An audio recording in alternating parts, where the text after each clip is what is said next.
자, 주말에 한명숙 총리 모해 위증 사건에 대한 이 고검장들이 합세를 하면서 대검 부장들과 투표를 했는데 사실 그건 노린 거 아닙니까?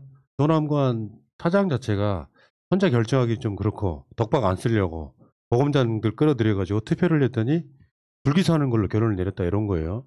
와, 주말에 그거 보면서 이렇게 흥분하면 제가 그래서 흥분하면 안 되는 이유가 그거긴 한데 정말 박치더라고요. 아, 검찰은 검찰일 뿐이구나 이런 생각이 들더라고요. 그렇죠. 근데 이제 저는 그거 보면서 이제 법조인이시니까 제가 질문을 하나 드리고 싶은 게 있었는데요.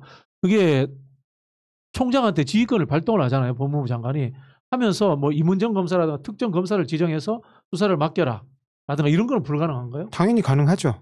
당연히 아. 가능한데 그 전에 수사권, 그러니까 수사 지휘권 발동이 너무 잦았다 네. 하는 이제 그런 평가들도 좀 있잖아요. 그러니까 그런 부분에서 좀 조심스러운 선택을 한 거라고 봅니다.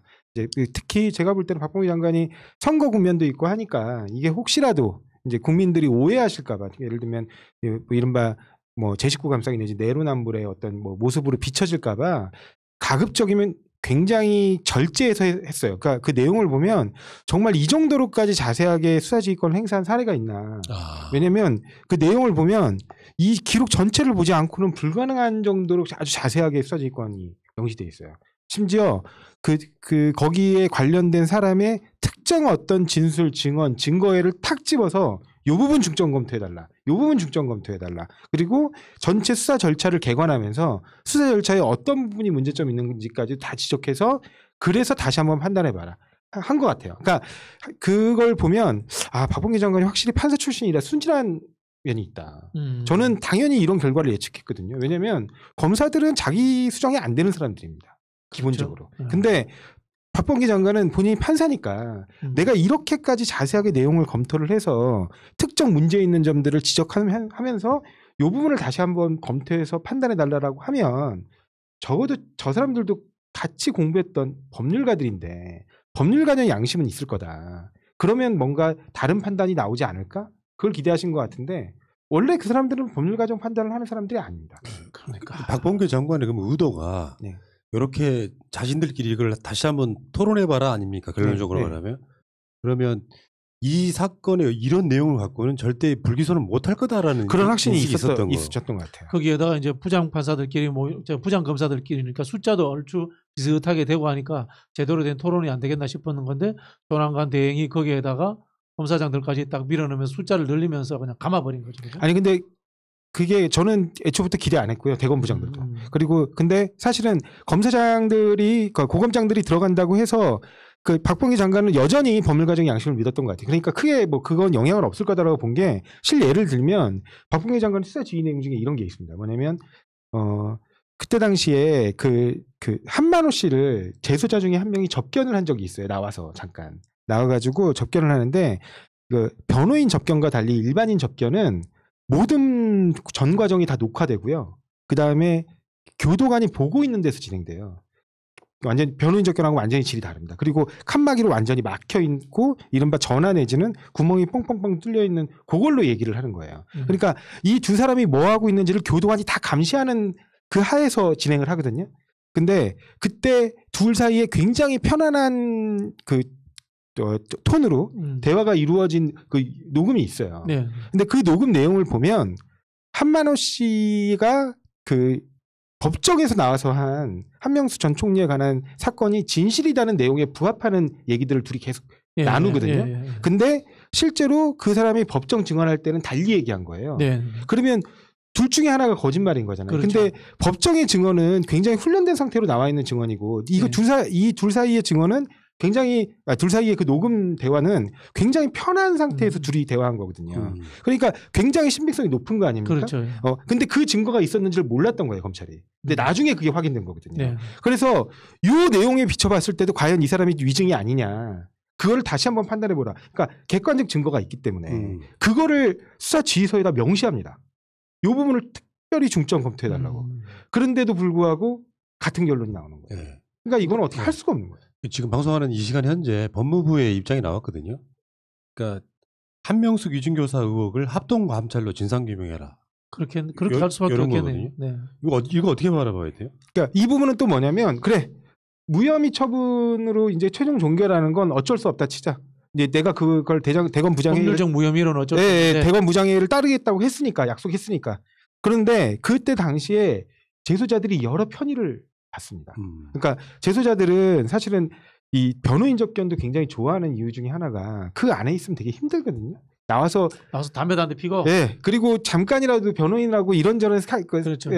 사회 돌아가는 얘기라도 하는 거 그러기 때문에 이른바 집사 변호사가 생긴 거예요. 어마어마하게 돈을 주고. 근데 그 사람들한테 어떤 혜택이 주어지냐면 그 굉장히 자주 출정을 하게 그러니까 불러줘요. 그러면은 검사실에 와갖고 사실 되게 편안한 소파에 앉아서 담배도 태우고 왜 거기 다 흡연하거든요. 그렇죠. 담배도 태우고 음료수도 주고 그다음에 이른바 사식도 먹죠. 이제 거기 안에서는 먹을 수 없는 맛있는 음식도 시켜주고 그럽니다. 근데 수십여 차례 나와요. 이 사람. 굉장히 자주. 그러니까 이런 혜택들이 어떻게 주어졌냐. 이런 부분들은 굉장히 잘못된 행태잖아요. 그런 부분에 대해서는 여전히 감찰할 부분이 남아있다는 거예요.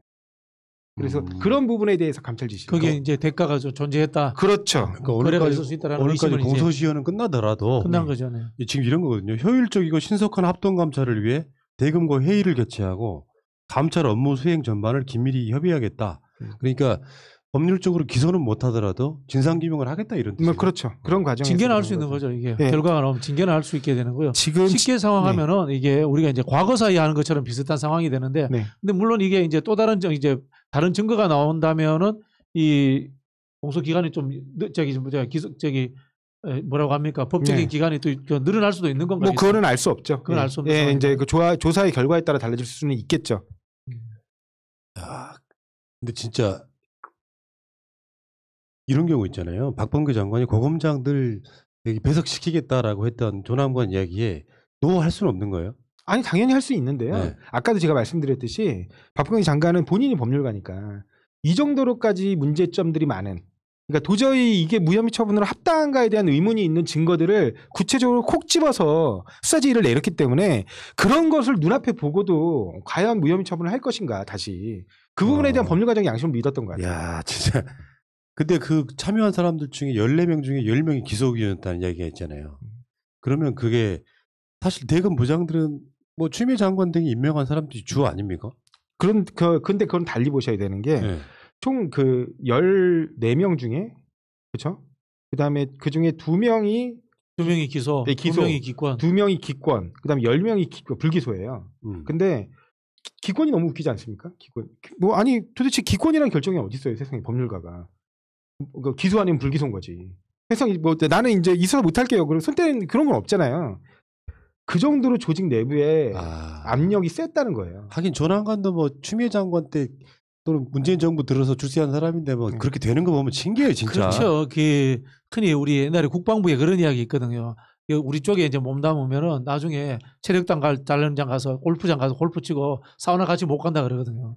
아니, 똑같은 거예요. 예. 성우회에서 이른바 성우회라 그러잖아요. 그래서 그게. 성우회. 예, 그러니까 성우에서 별들의 모임, 빼버린다잖아요. 별들의 오비 모임이 성우회인데 성우회에서 제명한다 그래가지고 원래 천용택 전 장관이 성우회에 못 들어가 그랬어요. 참, 그게 똑같은 거죠. 근데 단순히 성우회의 문제가 아니라 이 사람들은 나와서의 그 어마어마한 밥벌이에 엄청 문제가 생겨요. 정관으로 엄청 혜택을 받아야 되는데 정관 혜택은 누가 줍니까? 현관들이 주는 거거든요. 이게 근데- 간단한 논리입니다. 검찰에서 결정한 것을 경찰에서는 뒤집을 수 없는 거잖아요. 맞아요. 그럼 검찰 개혁이 어떻게 되느냐?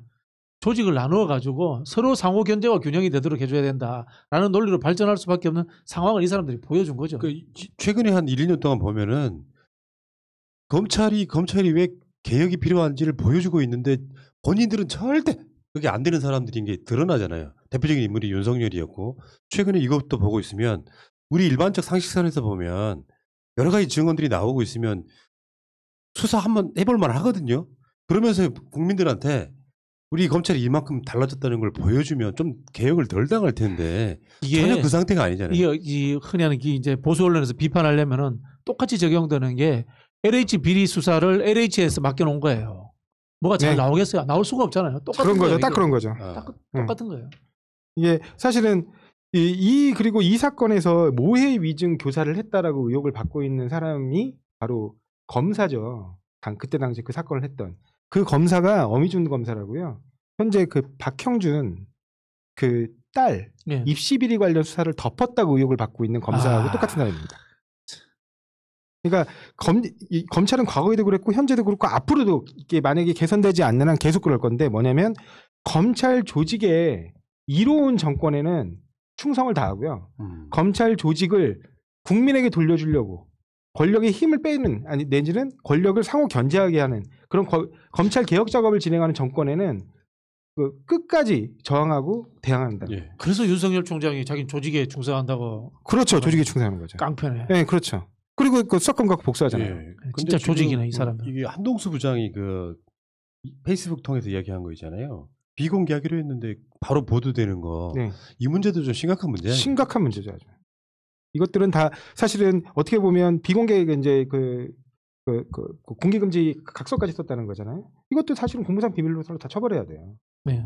조사해야지 그것도 사실은 어떻게 보면요.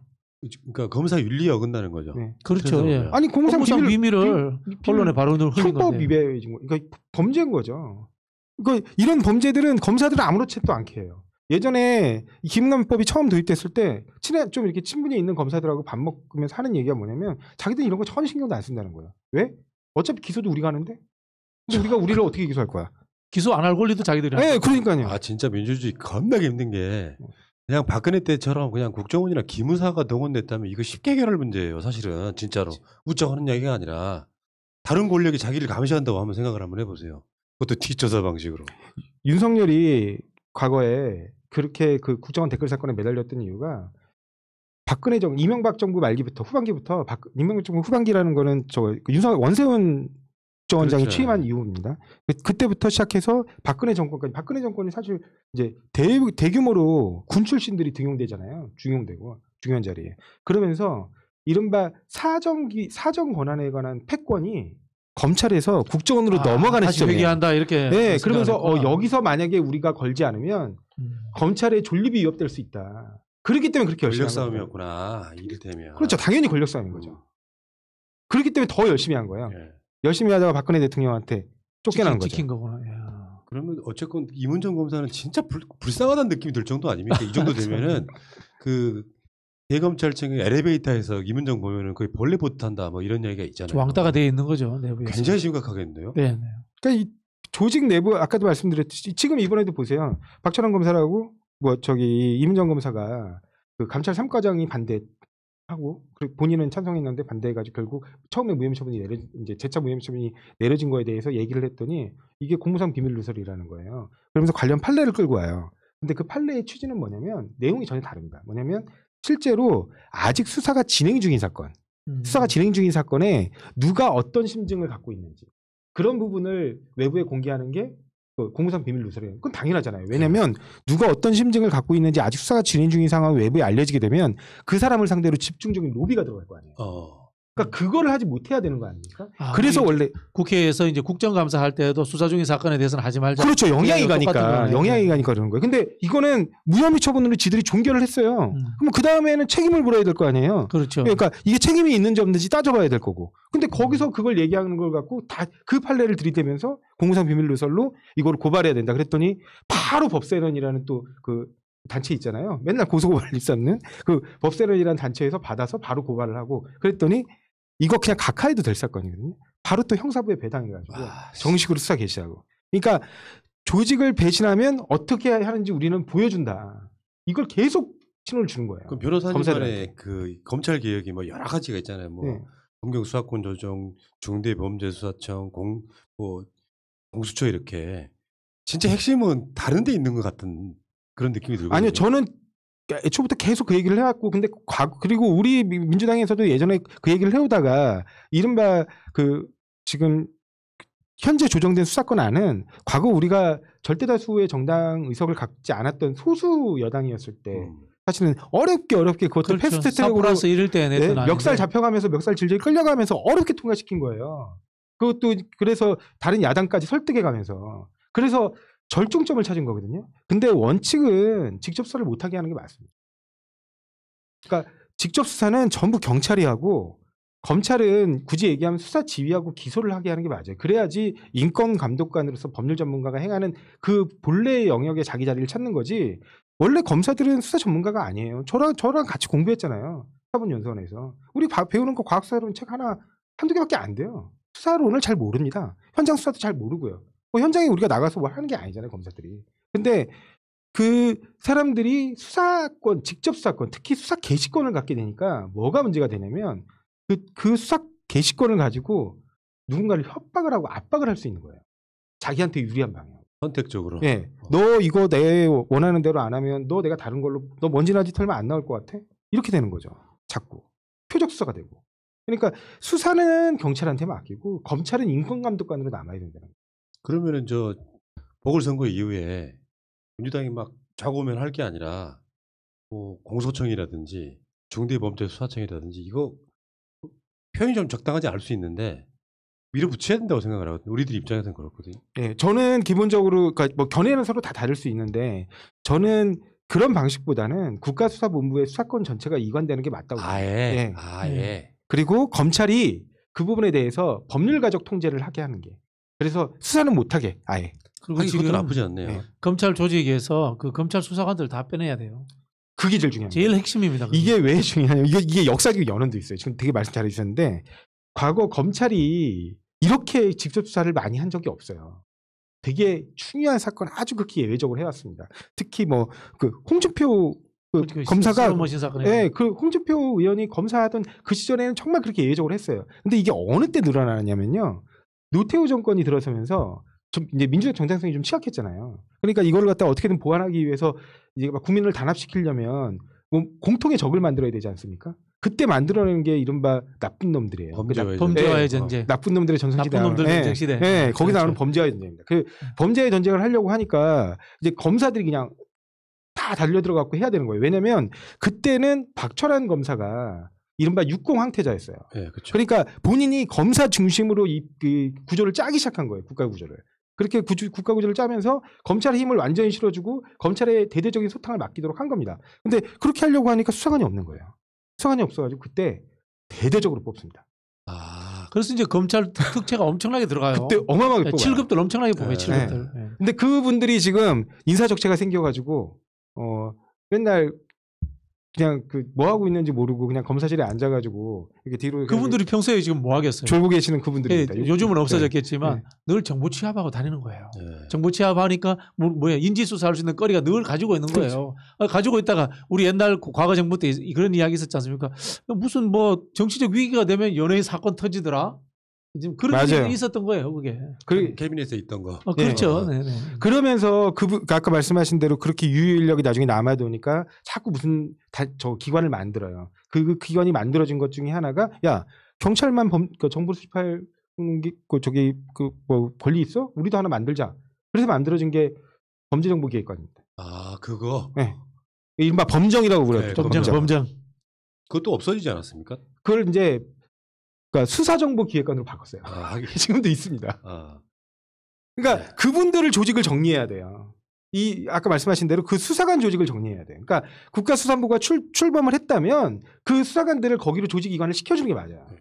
그러니까 지금 그 국수본으로 6개 중대범죄도 사실상 가야 되고 조상호 변호사님 주장은 그래서 검사들한테 수사권 자체를 뺏어야 이런 사건이 안 일어난다 이런 거죠. 네.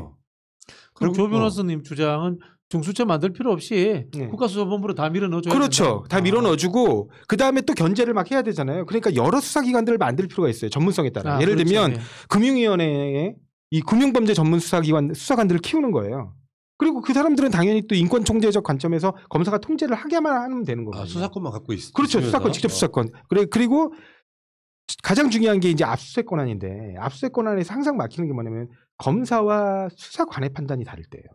검사 그때 필요한 게 검찰 영장 항고제입니다. 영장 청구권이 그건 이제 헌법에 나와 있기 그러니까 때문에 근데 바꿀 그 대신 수가 없잖아요. 영장 항고제를 도입하자는 거예요. 영장 항고제를 네, 도입하자. 그러니까 예를 들면 그 수사관 그게 뭐 금융위원회가 됐던 증권거래 뭐 감독원이 됐던 그런 곳에서 수사관들이 수사를 했는데 그리고 영장을 신청했는데 그게 뭐 검사가 연루됐는지 뭐가 연루됐는지 안 나와요. 그러면 그걸 법원에 한번 그 당위성 여부를 따져볼 수 있게.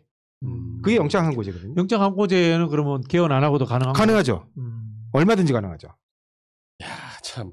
아무튼 첩첩산중이긴 한데 저는 이렇게 생각하거든요. 그 윤석열이 뭐 사퇴하고 뭐 출렁하듯이 어떤 이슈가 한번 출렁해도요. 방향성만 맞다면 국민들이 오랜 시간 동안 기억하지 않고 그게 역사의 한 고비를 넘어가서 끝나더라고요. 이게 공수처 같은 게 그런 상황이잖아요. 저는 재보궐선거 끝나고 나서 민주당의 공언대로 상반기 안에는 이런 법들이 다 통과돼야 된다고 생각합니다. 그렇게 돼야 요 모양 꼴 후배들 눈치 보면서 내가 정관으로 나갔을 때 그 뭐 돈벌이라든지 조직 내에서의 왕따 이런 것을 야 이거 보고 있으니까 어떻게 보면 진짜 겁쟁이들이라는 생각이 들어요. 이문정 검사는 정말 대단한 거구나라는 생각을 한번 더 해봤거든요. 네. 고검장이라고 하는 그 목에 힘 좀 주는 사람들이 앉아가지고 그 짓거리 하고 있는 거 아니에요. 나 반대일세. 아 이거는 정말 이해할 수 없거든요.